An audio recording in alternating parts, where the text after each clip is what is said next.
public a world of glittering parties and vacations. The money to sustain it did not exist. I'm going to say it again. This is a good way to live. This is a great way to live. Of the ways you can spend your time on this earth, conning to get somewhere, enjoying the hell out of it, and then when it ends, killing yourself is not that bad. It's not that bad. I mean, there's a lot of kids in Ukraine being thrown into a meat grinder right now who would have loved just 1 week of this guy's life.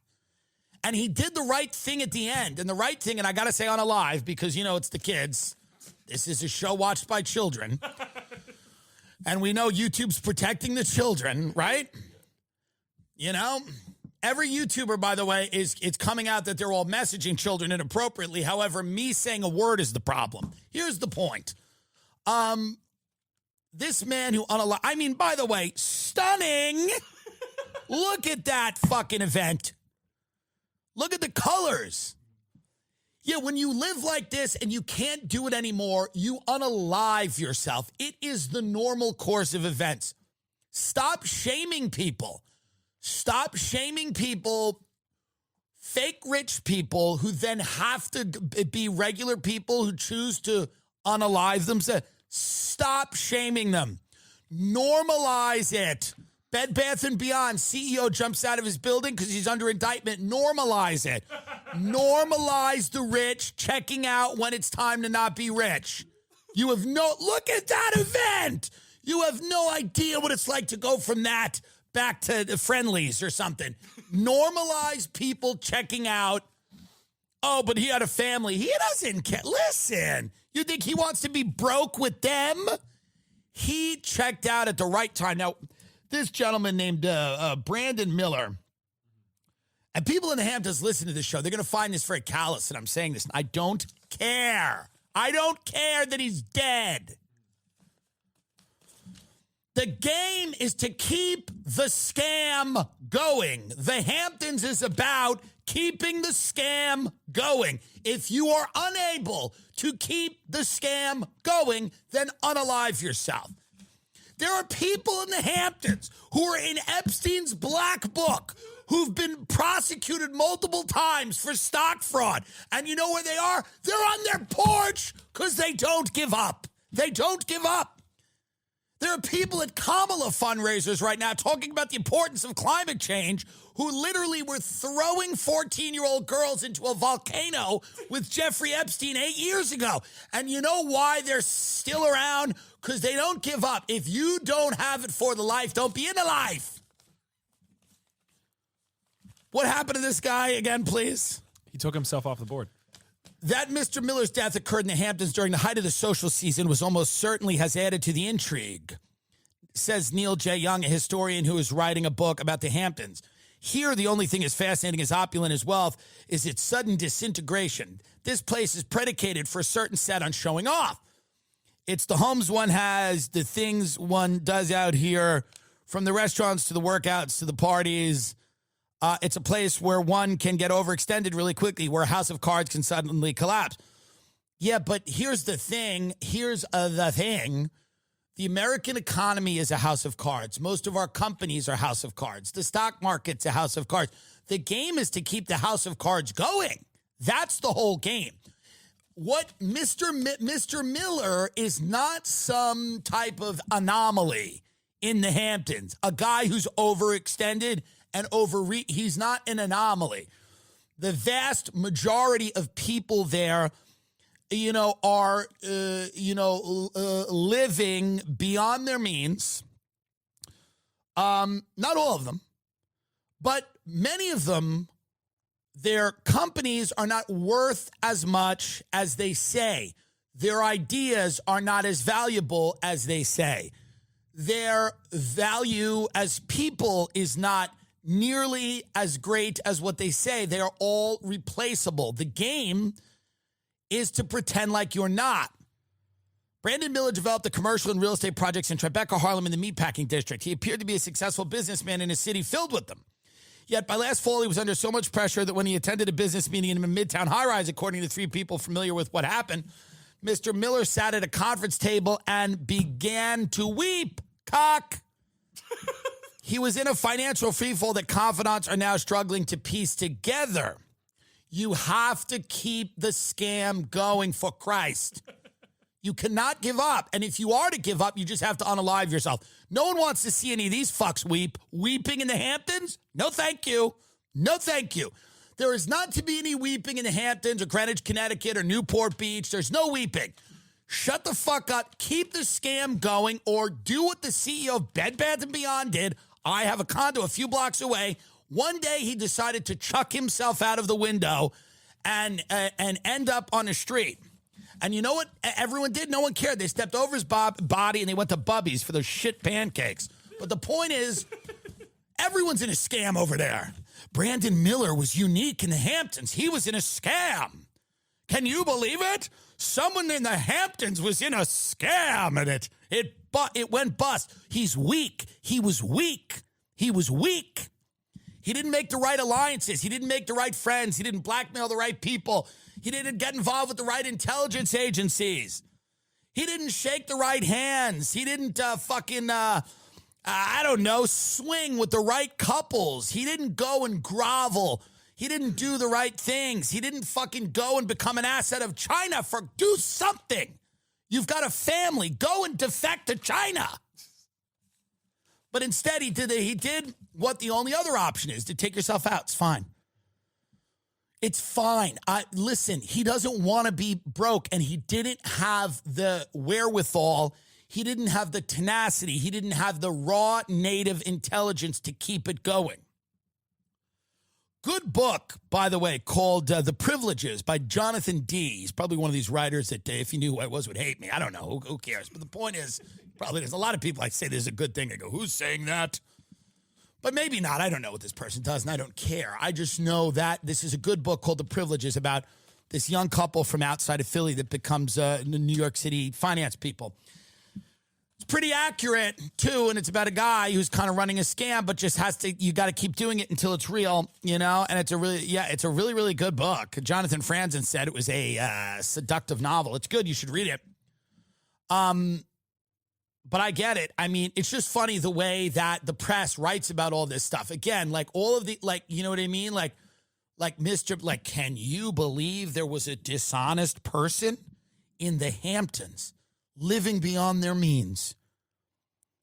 He expressed his love for his wife and his children. Boring. He wrote that he believed he was doing what was best for them. The suicide note. The note mentioned 2 life insurance policies totaling about $15 million. Now, by the way, I don't know if they'll get that, all of that, because of suicide a lot of times, unaliving. Because of the unaliving, I don't know if they'll get it. In a graveside ceremony attended by family and a small circle of friends, he was laid to rest next to his father. It's a good life. It's a fine life. It's a fine life. It's a fine life. What's that song? It's a fine, fine life. Can we play that? Small World? No. No, It's a Fine Life. It's from Oliver Twist. Get it up, and we dedicate it to the Miller, who unalived himself in the Hamptons. Get up, It's a Fine Life. It's a great thing, and I hope we can play it. Maybe we can't. It's a fine life. Why can't we play anything? They'll take the Well, then I'll unalive myself. Can you get up the lyrics and I'll sing it and dedicate it to this man who unalived himself in the Hamptons with his family? Fuck, I don't even know the thing. Small pleasures, who would deny us those? Gin toddies, large measures, no skimping if you please. I rough it, I love it. Life is a game of chance, I never tire of it, leading this merry dance. If you don't mind having to go without things, it's a fine life. Though ain't no jolly old pressure at it's a fine life. See, that's what they should have played at his funeral. Just celebrate the man. Celebrate the attempt. I'm sick of, trying to teach people lessons with this crap. Every time this happens, the press comes in to teach the wrong lesson. This man forgot what really mattered in life. Look at them. They don't want to be broke, these two. They were halfway there. They just didn't figure it out. You know? It's the wrong, the press comes in and they're like, this guy, Mr. Miller, he was such an anomaly in New York. He was a guy whose business was built on bullshit. And he was living beyond his means. I am shocked. And this is supposed to teach people to what? Not care about money or something? Do you think the people in the Hamptons reading this go, you know what? Honey, this affects me. I'm reading this about this guy that we met at that party. How did he do it, by the way? How did he get out? Garage in the car. Oh, yeah, this guy who asphyxiated himself in his garage. Remember we met him at that art party? Well, anyway, I read his story. It's so tragic. I don't want this house anymore. I don't want this big house anymore because that guy we met 3 times killed himself. Who gives a fuck? No one cares. Play the game or don't, pussy. I'm sick of this shit. This is not the attitude that built America. Con artists giving up. Con artists giving up is not the attitude that built America. Liars who keep lying is. You keep lying. You don't get honest at the end. How weak is that? Go to South America, get in a drug gig, call the ketamine queen and go, let's fucking... Perry's not the only one that needs some juice. He should be trying to hook Jennifer Aniston on ketamine. You don't want to go back to living in fucking Seaford or some hellhole? I don't like con artists giving up. That's why they tried to cancel David Dobrik. What'd he do? He goes, I'm going to sell shit pizza to fat middle Americans next to the Saddle Ranch because he didn't give up. They tried to cancel him because he, threw his friend off a crane or something. But he didn't die. He didn't die. He said, I'm going to sell shit pizza. Now he sells shit pizza that's disgusting and it kills people. He's doing more damage with that pizza than he ever did with the crane. My point is this. You don't give up. Look at this little guy. That's the spirit of America. You know what? I've gone the other way on this. Let all the Venezuelans in. Let them all in and steal the phones. If an 11-year-old steals your phone on the fucking subway, you deserve to have your phone taken. That little guy can be trained to be either an assassin for this country or some type of a corporate criminal. I'm sick of con artists giving up and trying to get weeping in a fucking boardroom. You fucking faggot weeping in a boardroom. And I don't mean that in a gay way. I mean it in a I have a wife and I'm crying in a boardroom way. My point is this. The country is built on the look at Kamala. It's why she's cruising kind of towards a victory. Because she understands that the lie must be verbose. The lie must be enduring. The lie must be forever. The lie you cannot dip your toe into the pool of dishonesty. You must commit. This woman's a prosecutor who's threw people in jail her entire life, and she's out there talking about how democratic she's going to make everything. Because the lie cannot end. It does not end weeping in a boardroom. Mr. Miller, his wife's moving to Miami. That's what everybody does when their husband kills himself. She'll be on the beach. By the way, if she hears this, she'll agree with me. She'll go, yeah, I thought my husband was a man. I thought he'd figure it out. But instead, he starts crying in a fucking boardroom. She knew what was going on. She's a criminal, too. They're all criminals. This guy's a criminal. He goes, I can't have any money anymore. Yeah, we know. It's all fake. The house in the Hamptons is fake. And my wife is, oh, God, I don't have any money anymore. Call the ketamine queen and kill someone else.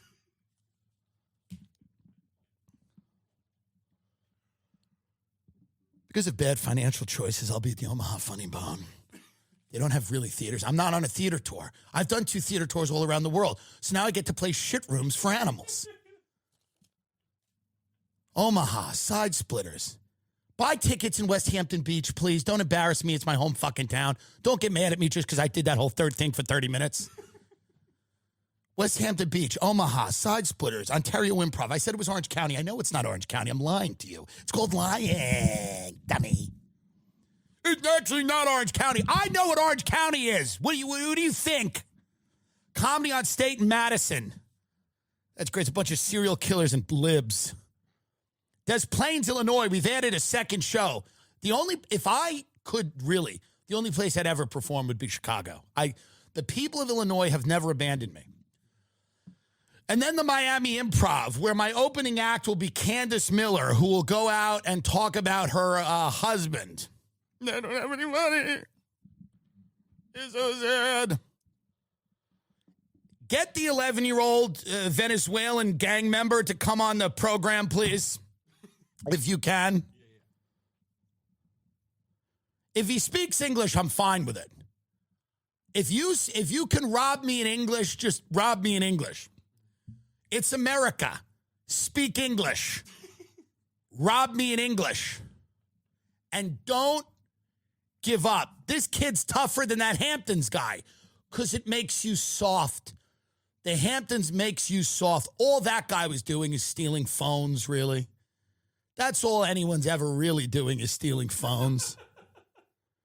You just have to figure out a way to do it. You know? You just got to do it on a higher level or something. Well, I hope this has been clarifying for people. We appreciate you being with us. And it's, we'll bring it back down at the end. You know? R.I.P. Subway. And listen, I was just kidding. If Israel wants us to attack Iran, you only get so many friends. You only get so many friends in life. So if Israel's like, hey, man, this war with Iran's inevitable, just do it. They're that friend that go, just do it. And sometimes you just got to do it. And I respect it. I respect it. I'm totally with it. I'm totally with the Iranian war. If they say so. That's your buddy. It's your buddy Israel. I don't think they're a good influence on you. No, like we have the same values. Listen to me. Israel they have a crazy home life. And just everything they say, just remember that. Yeah, but we like the same things. I understand that, but there's no peace in their house. So whatever. Listen, America's just that rich kid up the block. It's just a dumb rich kid. It's a dumb rich kid up the block who wants friends. You know? I don't know. And R.I.P. Mr. Miller. What's his name? Yeah, Brandon Miller. R.I.P. Brandon Miller. I didn't mean to be disrespectful. I'd never speak ill of the dead. I never speak ill of the dead. And if there's reincarnation, I hope you go to another planet and you scam again, and then this time you don't cuck out at the end. No one wants weeping in the Hamptons, pussy. Goodbye. Israeli official says Iran war is inevitable and U.S. should attack now. That's what I love about Israel. I liked it as a friend. They're always getting us into something. I like it. The summer got a little boring since, they almost shot the president in broad daylight. They, who knows who they is. I'm just saying it was, we're kind of in the doldrums, the dog days of summer, as they say. And, of course, our good friend Israel says, listen, this war with Iran, which no one knew anything about a few months ago, is an inevitability. It's just going to happen.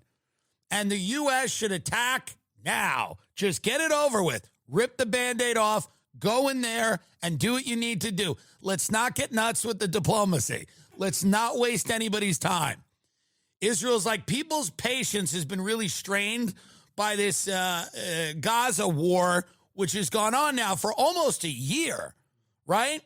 And they go, people are really getting sick of this. Nobody knows what the objective anymore is in Gaza. I don't think anyone knows. I don't think anyone knows what the objective is anymore. I don't think the objective is clear now. I don't know if it, one time it was to defend yourself, to root out Hamas, and people understood that. But now, I don't know that anyone knows that, there's a clear objective or a clear plan for what's going on. So I think Benjamin Netanyahu, to his credit, has figured out the only way to really keep people's eyes on the ball is to keep the party going. I mean, we got to keep the party going. And the way to keep the party going is to just get the United States to just start launching cruise missiles into Iran, apparently. It is inevitable. Along with a surge of combat aircraft and warships, President Biden dispatched 3 of his top Mideast advisors, CIA Director Bill Burns, to the region this week to try to delay Iranian and Hezbollah military reaction against Israel. Because remember, Israel went in and they killed Ismail Haniyeh, who is the Hamas political bureau chief, who was in Iran, I believe, to attend the new swearing in of the president of Iran. Remember, the old president in Iran died in the helicopter crash that perhaps, I mean, Israel's good at this, perhaps the Mossad had something to do with, perhaps it was just weather. I don't know. Helicopters are all held together by that God nut. It's that one bolt. And if it goes, it's over. So these things do happen. I am terrified when I get in a helicopter and I've only done it a few times, and I take off on the West Side Highway and we go out to Meadow Lane in Southampton. It is a very scary thing. So I'm not saying that someone in the Mossad right now is just noting that. They're writing that down, by the way. They go West Side Highway, Hudson Yards to Southampton. But all I'm saying is this, Iran, Israel's kind of provoking Iran, right? They're doing things. If you remember that fake attack where Iran launched a bunch of missiles, it wasn't a fake attack, but it was thwarted by U.S. and U.S. allies, including Middle East allies like Jordan. They helped shoot down these missiles. They didn't affect Israel, but Israel's now like, we got to go and we got to, get the U.S. Everybody's got to get wild. And I think the Trump administration would do a good job. I mean, the campaign, not the administration, the campaign. They do a good job to differentiate themselves from the Democrat war all the time policy, which seems to be the policy of the Democratic Party right now, where it's just like, just find a reason for the war, whether it is true or not, whether it's about Brittany Griner or the treatment of gay people in Russia or whatever they're hatching, trans athletes being able to compete in the Olympic, whatever, domestic narrative they're kind of shoehorn of foreign conflict into. I mean, that seems to be the policy. But Trump's also out there going like, we're going to bomb Iran. We're going to straighten it out. And I think there's not enough space between those two policies for most people, because the mainstream Republicans just want to go to war and the Democrats just want to go to war. There doesn't seem to be a huge difference. There's not a lot of daylight between those two policies of war in the Ukraine, war in the Middle East, because that's what the Democrats are offering. You're offering war in the Ukraine, and now Miley Cyrus party in Iran, party in the USA, party in the Middle East, get into it with Iran, larger regional conflict. And then the Republican Party is kind of offering that too, but with more values, I guess, with like better Christian values or something. I don't know. We should delineate and go, no.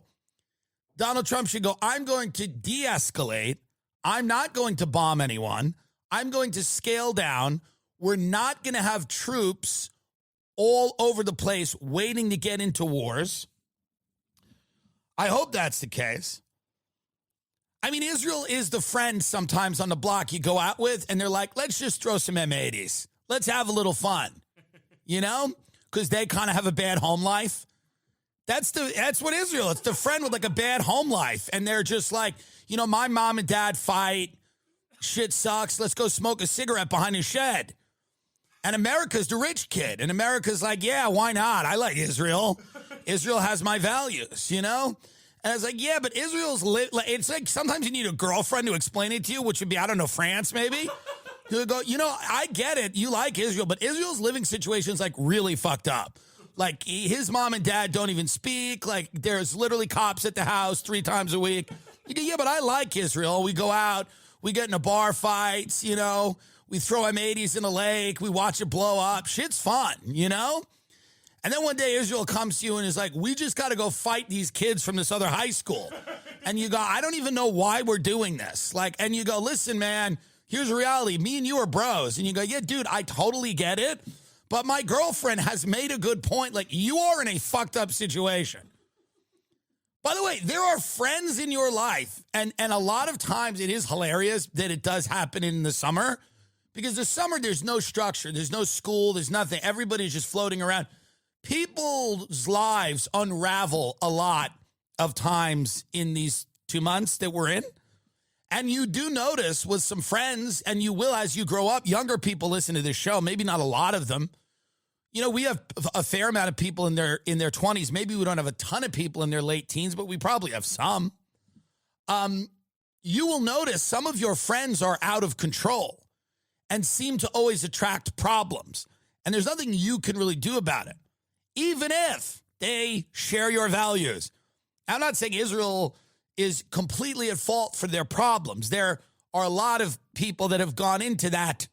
A lot of people have made that sausage over there in the Middle East, and it hasn't turned out great.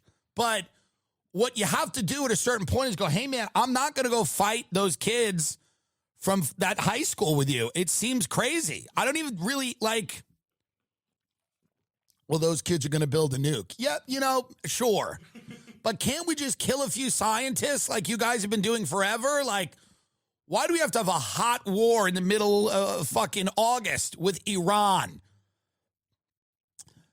But, this is what's going on. And, the United States, there needs to be daylight between the two policies of the two main candidates on this shit. And there isn't. Because the Republicans so badly want to be the rah-rah tough guy party that it's very hard for them instinctively to go, no. We actually are going to be the pussies.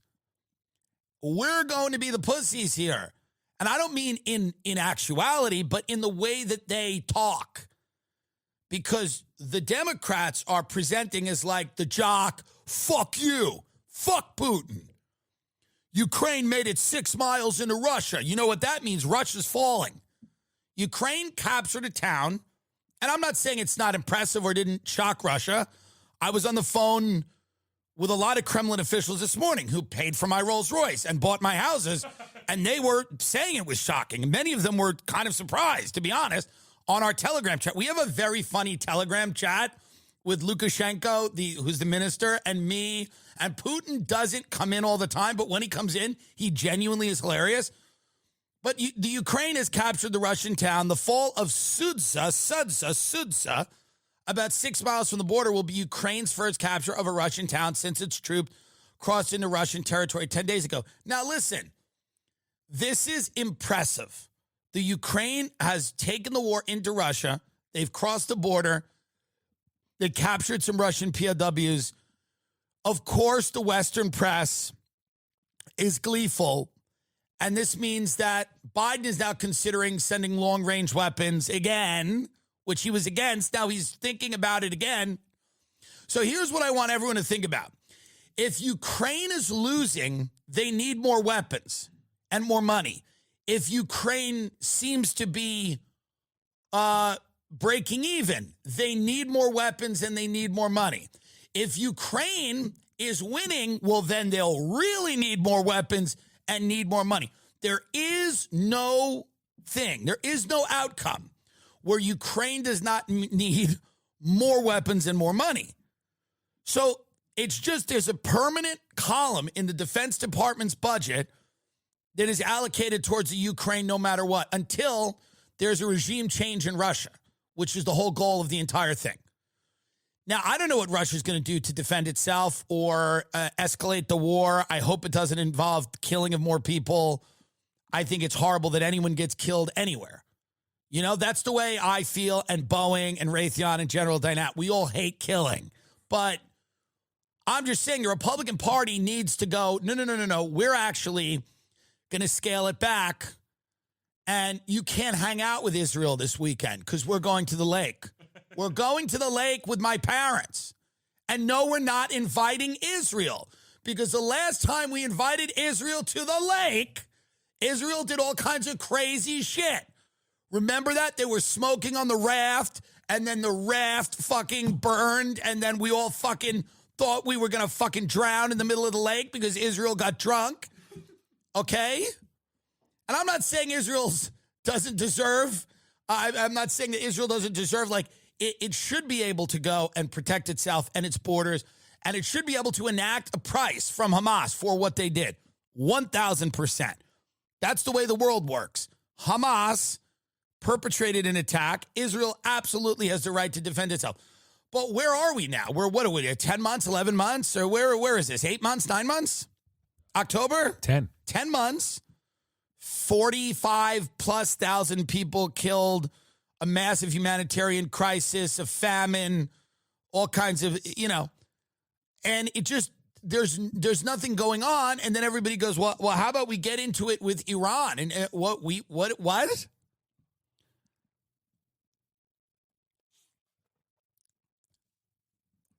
don't need to be involved right now in like all of the wars.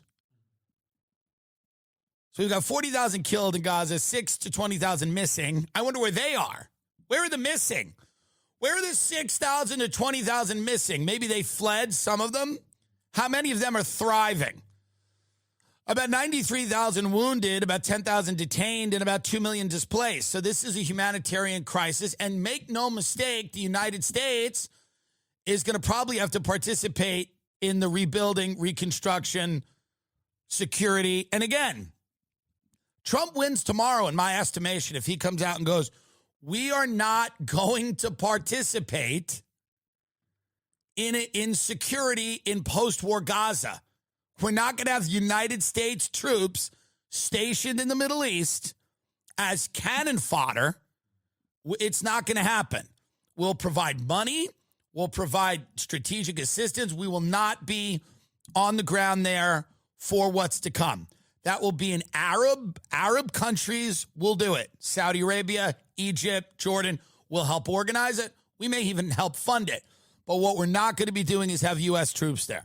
We're not bombing Iran. We're not going into Iran. We're not having a war with Iran. It's not going to happen unless they threaten vital United States interest. If they don't do that, we're not. We want to prevent them from developing a nuke. There's other ways to do that besides a war. Okay? I don't think Iran wants a war with Israel. And I don't know that we need to be in a war with anybody over there. It doesn't make any sense. But again, there's just no daylight. There's two people going, we're going to war with Iran. And one of them goes, and the food's going to be cheaper. And Kamala goes, we put price controls on the food. So you go, okay, so we're all going to war with Iran, but let me just, she's now promising to, which she doesn't know how to do it because she doesn't know what price controls are, but someone told her that it was a good idea to put price controls on food, and it's going to help control costs. This is Kamala Harris's first policy proposal. She hasn't really come out and... So now she's going to take on price gouging from these major food companies. The food will still be poison, but it will be more accessible and cheaper. Now, usually price controls historically haven't worked. You could look at Venezuela and places like that. There's a lot of rationing that happens. Companies go out of business. Products become harder to get. They become less available. That doesn't mean, though, that there can't be more regulation of the food industry that would help bring prices down. And that doesn't mean that there aren't other ways to fight inflation. Can we get up Kamala Harris talking about this? Yeah. She's finally getting specific about certain things she wants to do. And then we're going to talk about Subway, by the way, because Subway, the most popular restaurant in America, if you look at real estate holdings, meaning they have more. I mean, is Subway bigger than McDonald's? Yes. Yes. Mm-hmm. Subway has more restaurants than McDonald's, and Subway now is in crisis. And I don't know what that means. I don't know if it means people are doing less human trafficking, because Subway is largely for human traffickers because it's all the rest stops have Subway. So if you're carrying a bunch of people you're trafficking down the Pennsylvania Turnpike, you got to pull in and get everybody sandwiches at Subway and then hand them out to all the human trafficking victims. You do. That's what happens, by the way. It's not even a joke. There's literally like 7 emaciated women in the back of a van, and they're all shaking and freezing.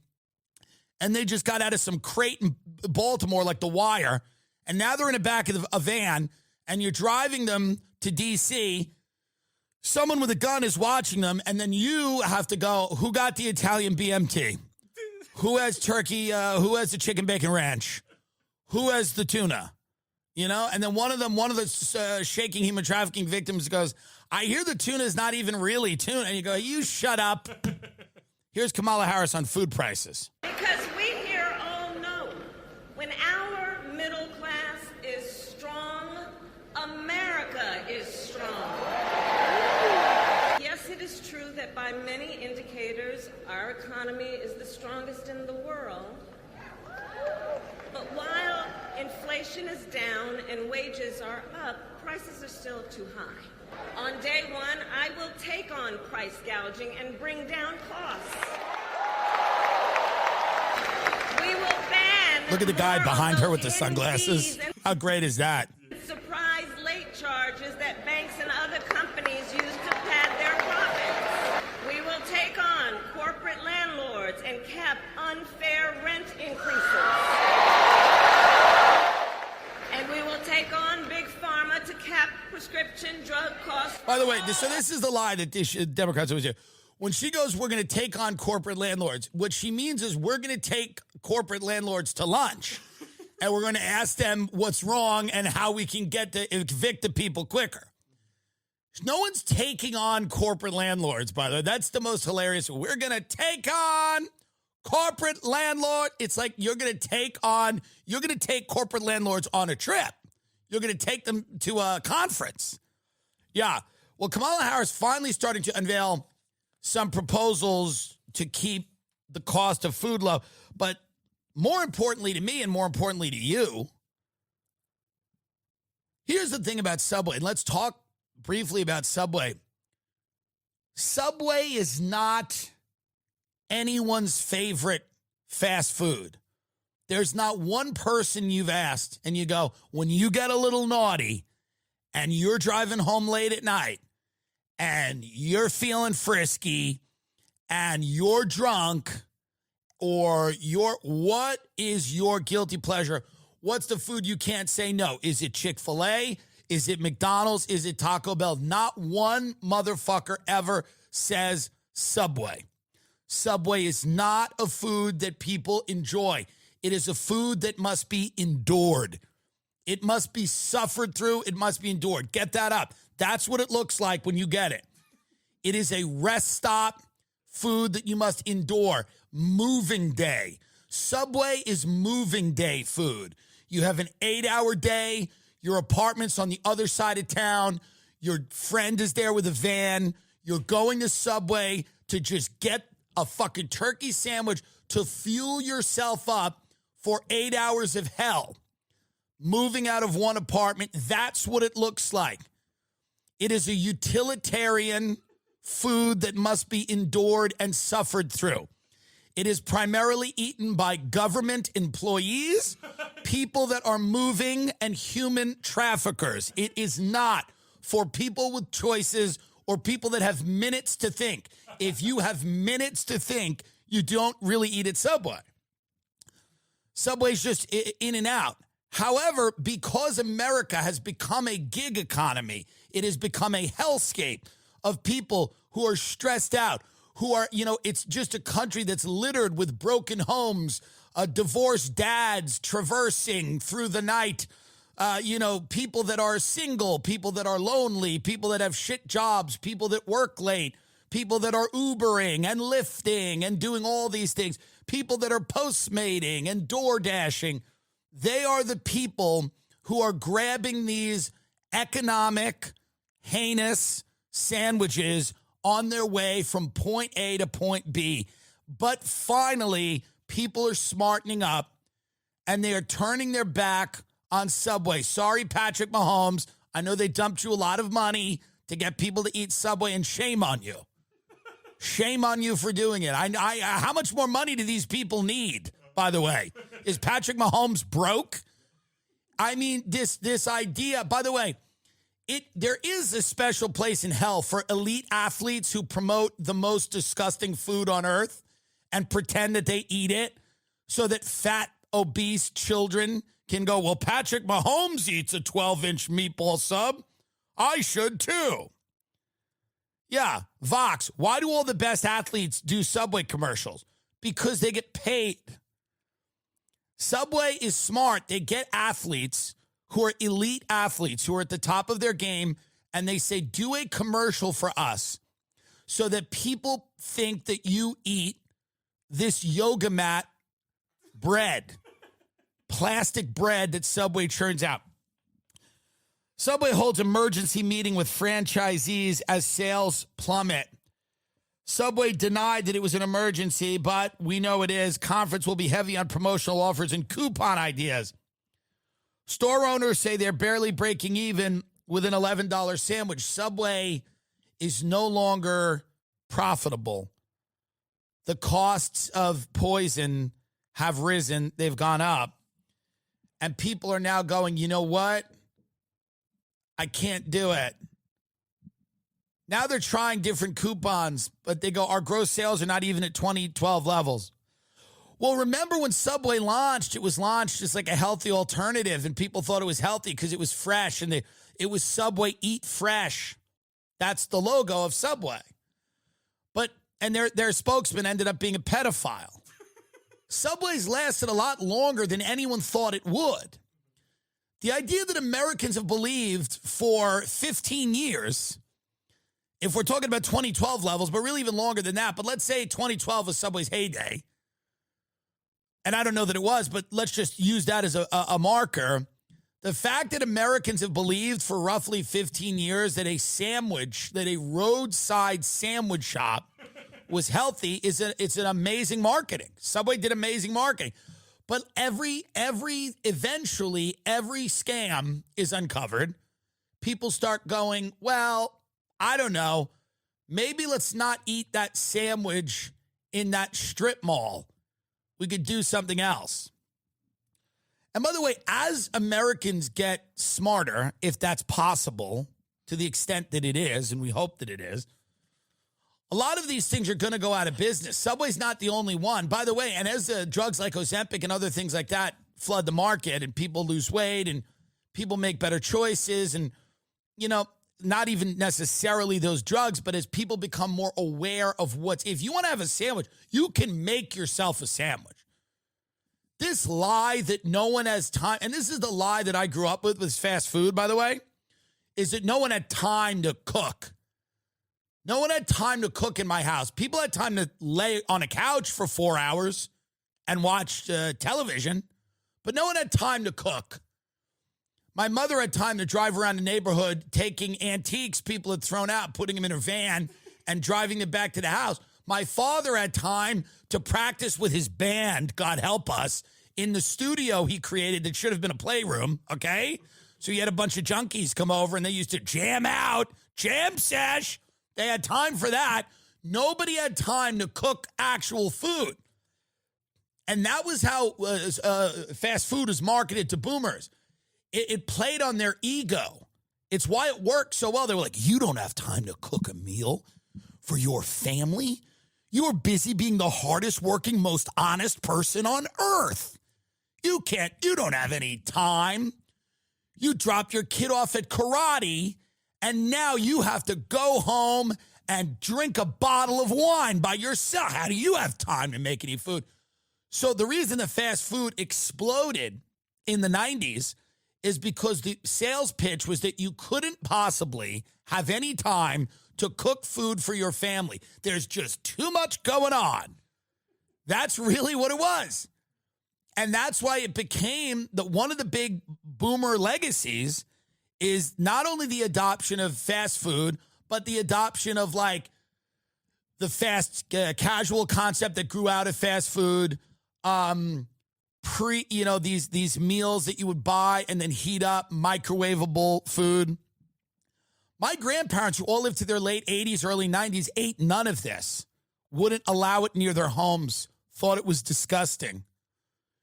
Me and all of my friends grew up in houses where our parents constantly fed us fast food and then constantly bought processed food. And it was marketed, who has time? Who has time to make, I mean, every commercial I grew up with was literally somebody being like, who has time to make a whole Thanksgiving dinner for your family? Just buy this powder that you add water to that becomes a turkey or whatever it was. So Subway was basically marketed as like, this is the healthy alternative to McDonald's and Burger King. It's 12 inches of bread with plastic in it, the same plastic they use to make yoga mats, okay? We bake it all day. Subway restaurants smell disgusting. It's disgusting, by the way. They smell like a landfill while that bread is baking. It does not smell like a bakery. You ever walk into a bakery, you smell sourdough bread or rye bread? That is not what you smell at Subway, okay? It's the smell of hell while bread is baking in a Subway. Can we play an old Subway commercial? R.I.P. to Subway, by the way, because I do believe, much like Airbnb, which I called, that Subway will be ending in our lifetime. Don't you love the heat lamps? Keeps food hot for hours and hours. Who's in the mood for something made fresh? Subway makes every sandwich right before your eyes. That's right. Now for just $7.99, get 2 fresh-made regular footlong Subway sandwiches. That's 2 for $7.99. Delicious meats and toppings on fresh-baked gourmet bread. It was also, let me say something else about Subway. It was also a place where you could torture the employees. You got to watch them make your food. You go, pickles! You got to feel like you had power for 5 minutes because your boss was shitting on you at the medical billing facility. But for 5 minutes, you could say, onions, more onion. And you could like yell at the person, and the person was all flustered, and they put the, it's a horrible experience. Standing in a Subway line and watching somebody with bags on their hands put and again, this will all age so poorly. It'll age just like lean cuisine's age.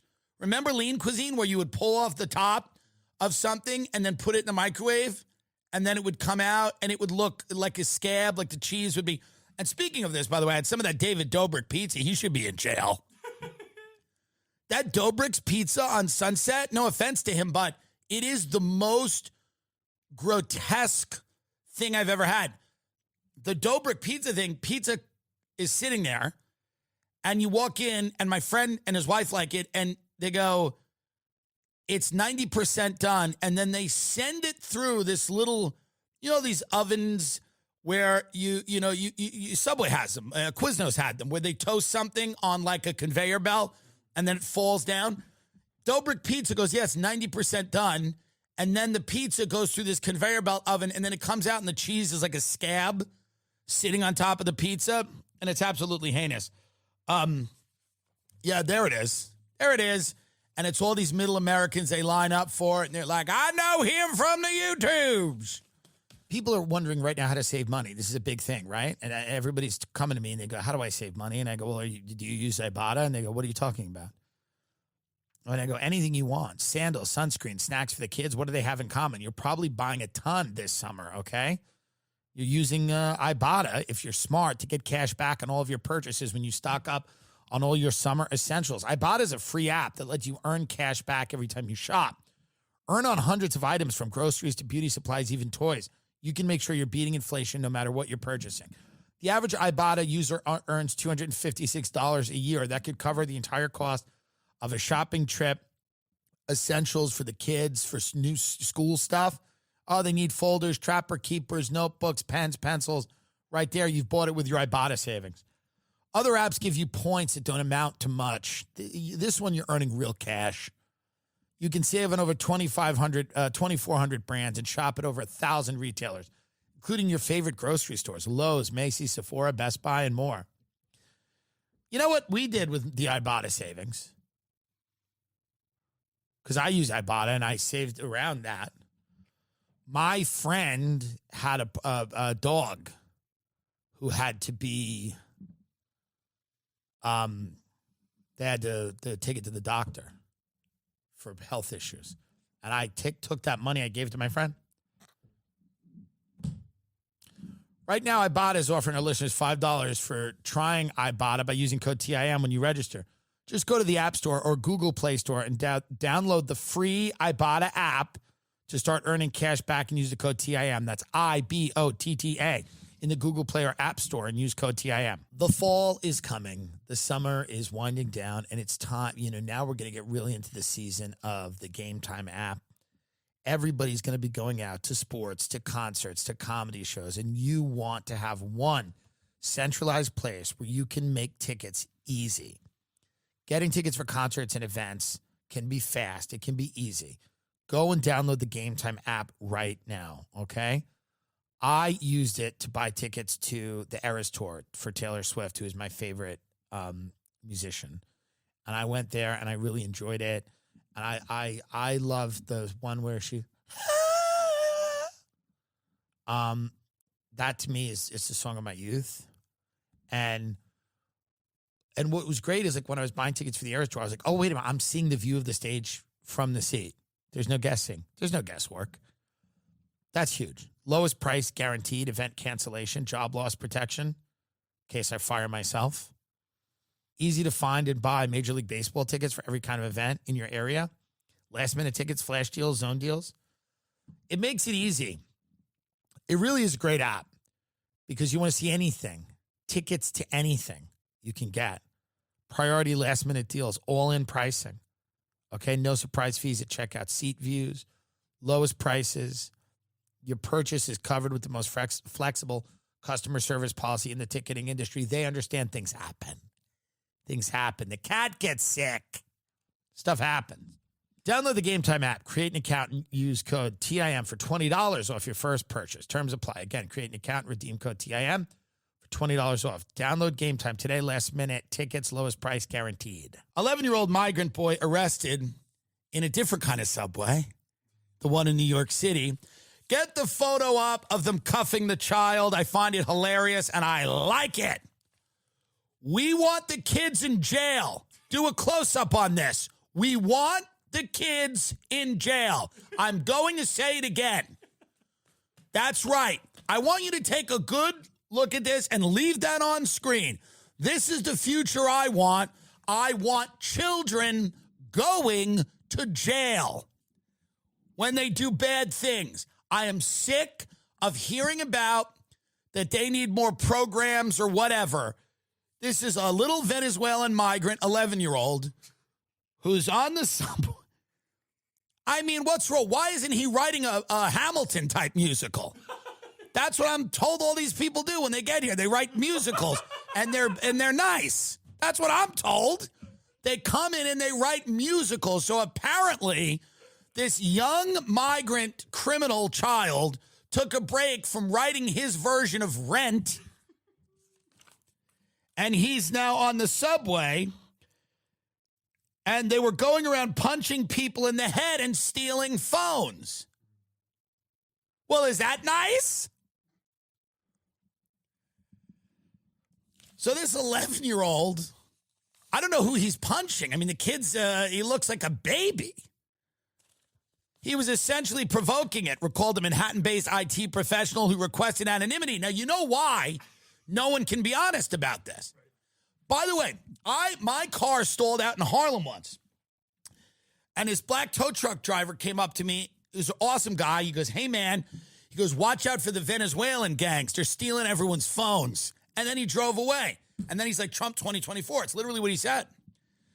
And I'm just saying, we have a young 11.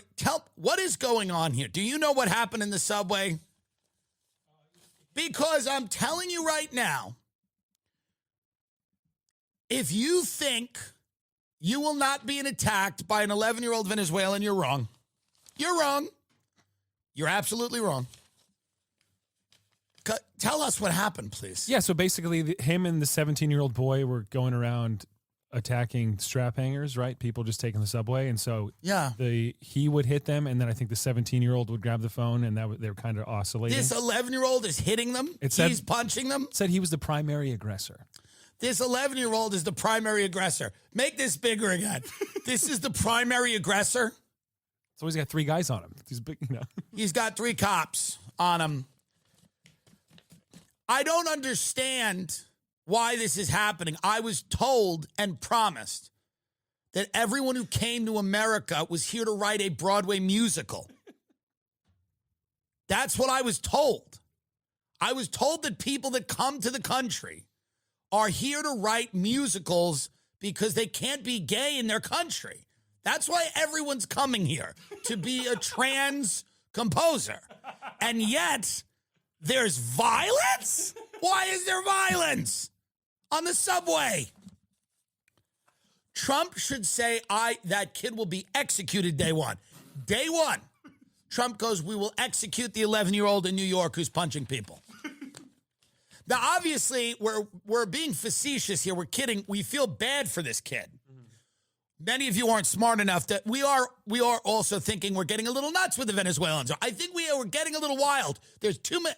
I'm telling you right now, I'm hearing from people that live in the hood, there's too many Venezuelans. Now, when someone in the hood goes, we're going a little crazy with the Venezuelans, perhaps, this isn't someone in Greenwich, Connecticut saying it. These are people in the hood going, the Venezuelans are getting a little nuts with the phones.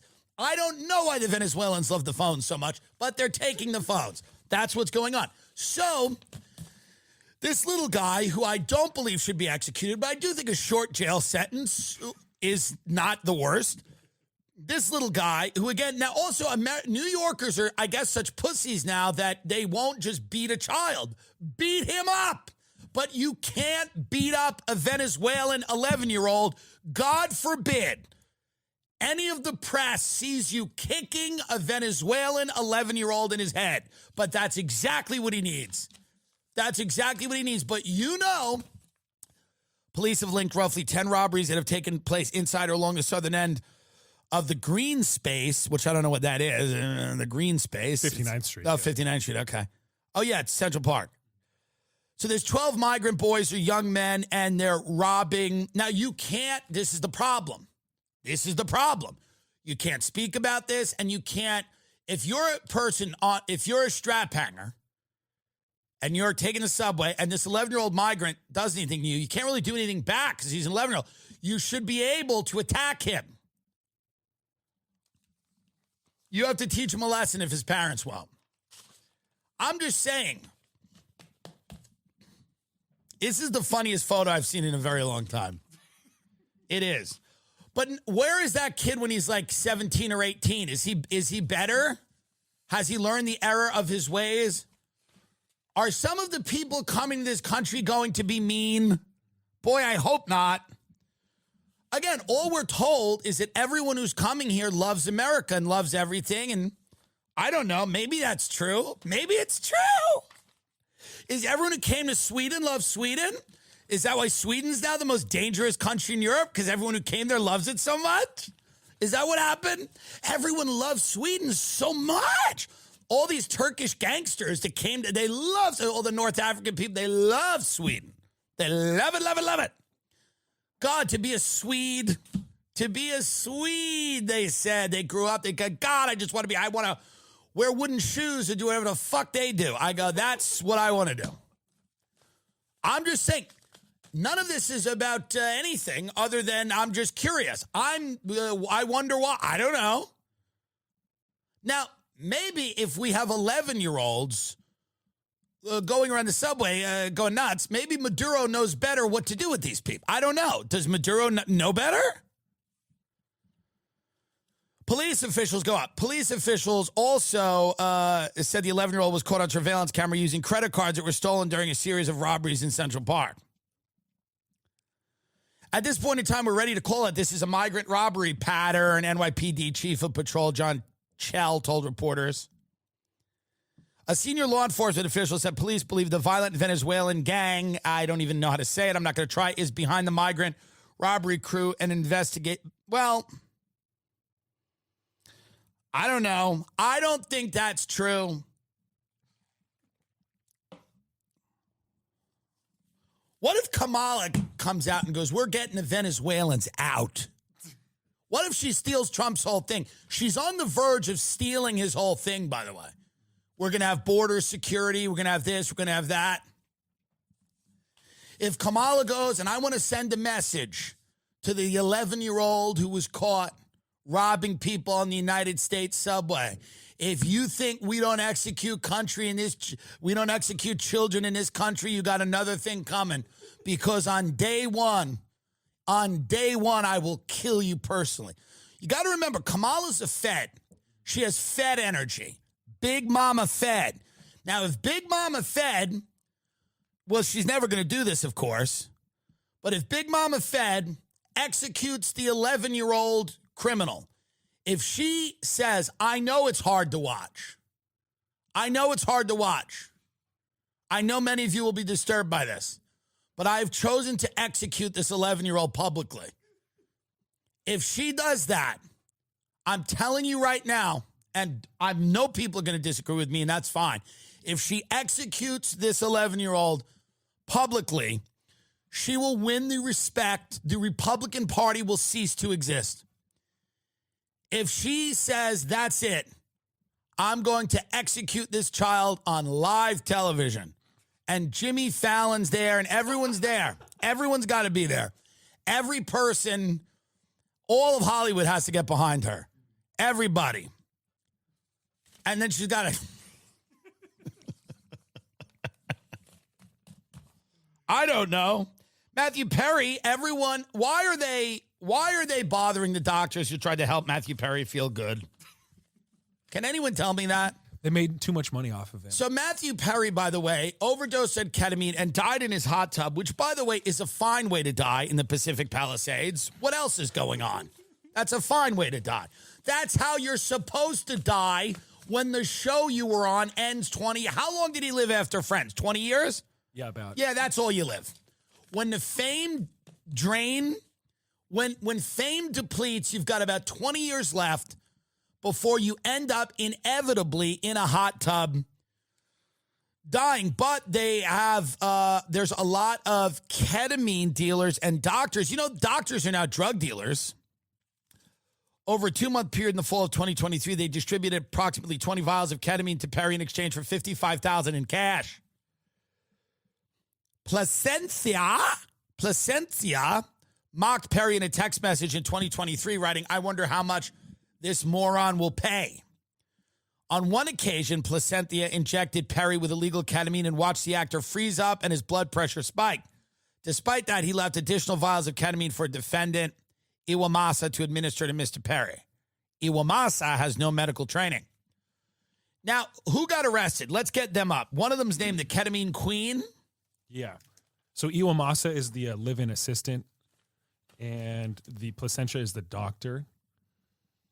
I just want to do well enough in this business where I have people that live in my house and inject me with ketamine. Here's the ketamine queen, Jasveen Sangha. Jasveen Sangha, the ketamine queen. Well, I like her outfit. What's her deal? She just likes the K? Jasveen Sangha, 41, earned herself the notorious nickname Ketamine Queen for allegedly selling ketamine and meth out of her North Hollywood stash house going back to as early as June 14, 2019. Sangha continued to peddle the dangerous drugs until she was busted on March 19th for selling meth in a prior unrelated case. She's been out on a $100,000 bond since March. The drug queen used her North Hollywood home to store, package, and distribute narcotics, including providing ketamine to co-conspirator Eric Fleming so that conspirator Fleming could sell it to victim MP, referring to Matthew Perry. Interesting. So now look at all that. Big time. Big time. The Fed seized a slew of ketamine and meth during Sangha's arrest. She's going to go down. So Fleming, 54, Iwamasa, 59, Chavez, 54, have all taken plea deals. Sangha is also charging a new indictment for her role in August. You'd think if someone was doing that much volume business, they wouldn't live in North Hollywood. August 19th, ketamine. Wait, hold on. Go up. Sangha is also charged in the new indictment for her role in the August 2019 ketamine overdose death of Cody McLowry, an Alaska native living in California who is a member of the LGBTQ community, according to his obituary. Again, okay.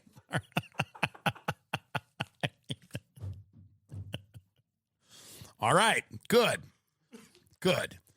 In Perry's, I'm not good that he was, I'm just saying good, like, thank God we know that, because I wouldn't have been mad otherwise about that, to be honest. I wouldn't have cared that she had given drugs to someone who died. In Perry's death, Sangha allegedly provided Fleming with 50 vials of the drug in So Matthew Perry, now remember, and I know people that go get this ketamine therapy, and we've talked about it on the show. All of these doctors and people, they just prescribe these drugs so that aging celebrities can deal, because you got to remember, fame is a drug. Fame is a drug. Some people never have to detox from fame. Fame tends to eat you alive from the inside out. It's a very unnatural state of being. You're kind of suspended in midair. You don't really feel gravity. The people around you are weird. A lot of them are fake. A lot of them are using you. And those are the funnest people, by the way. You will never have more fun than with fake friends that are using you, because they are always on, they're always on the clock. They're always working to make you feel happy and good. Laugh at all your jokes, tell you what a genius you are, whatever. These fake friends are the staple of many famous people's existence. They have a lot of hangers-on and people they pay for and whatever. And those people actually are a lot of friends, a lot of fun. Your real friends aren't always that fun because they're real friends. They don't want anything from you. Now, many of the circle of friends you have also might be providing you drugs or alcohol or whatever it is, making your life not only more fun, but more unstable, more chaotic, and eventually it will bring it to an end. If you're around the wrong people, that will spell the end of your life, which is unfortunate. I'm sure Matthew Perry, I don't know much about him. I know that it's like they tried to cancel him after he died. They were like, he was not a nice guy or something. I remember that was one of the post-mortem cancellations. I know they were trying to go at him for that. But this is the thing you got to watch out for. So when you're detoxing from fame, what happens is a lot of times you need another drug. You need some other drug to take the place of fame because you've not existed in reality for a long time. For a long time, Matthew Perry probably didn't exist in reality.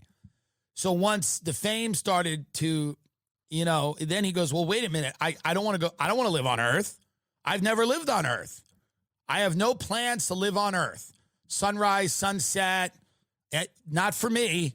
I need to still be on drugs. And if it's not going to be fame, it's got to be something else. It was ketamine. Placentia and Chavez allegedly charged Perry $2,000 for a vial of ketamine. That would have cost Chavez about $12. Why doesn't Kamala cap that? Why doesn't Kamala come out and go, I'm going to stop the price gouging with ketamine? Because that's the real problem we have in this country is people that cannot afford ketamine, which people say is, by the way, they lie about all this stuff. They go, it's for the troops. This is how it all starts. They go, it's for the troops. It's for people with PTSD from war. And no, it's not. No, it's not. That might be one small sliver of the people it is for people that want to be on drugs. You can't win if you ain't in it. Prize Picks is America's #1 daily fantasy sports app with over 5 million active members. Prize Picks is the easiest and most exciting way to play daily fantasy sports. Unlike other apps on Prize Picks, it's just you against the numbers. All you do is pick more or less on 2 to 6 player stat projections and watch the winnings roll in. Get in on the daily action with your friends and become part of the Prize Picks community. You can now win up to 100 times your money on Prize Picks with as little as 4 correct picks.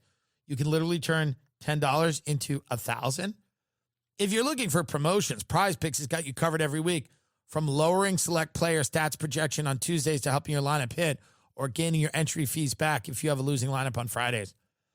With the finals over, the hoops action doesn't stop on Prize Picks. Women's basketball is still heating up with stars like Caitlin Clark and Angel Reese looking to make name for themselves. Alongside greats like Breonna Stewart and Aja Wilson, you could win up to 100 times your cash watching them ball out. I never miss a game. Prize Picks is available in more than 30 states across the country, including California, Texas, and Georgia. I love it. I do it. I play it. I win. I see my money grow. I have fun. What else do you want? I made my first $10 deposit and received an instant $10 bonus. If you have the skills, you can play for a shot at turning your $10 into $1,000. Download the Prize Picks app today and use code TIM for a first deposit match of up to $100. That's code TIM on Prize Picks for a deposit match of up to $100. Pick more, pick less. It's that easy. Perfect life on Instagram ends in tragedy in the Hamptons. Father took his own life in Southampton while family was on the Amalfi Coast. Family was very ostentatious on Instagram And his death is starting conversation about stunting online and the Hamptons' pressure to show off. Candace and Brandon Miller showed the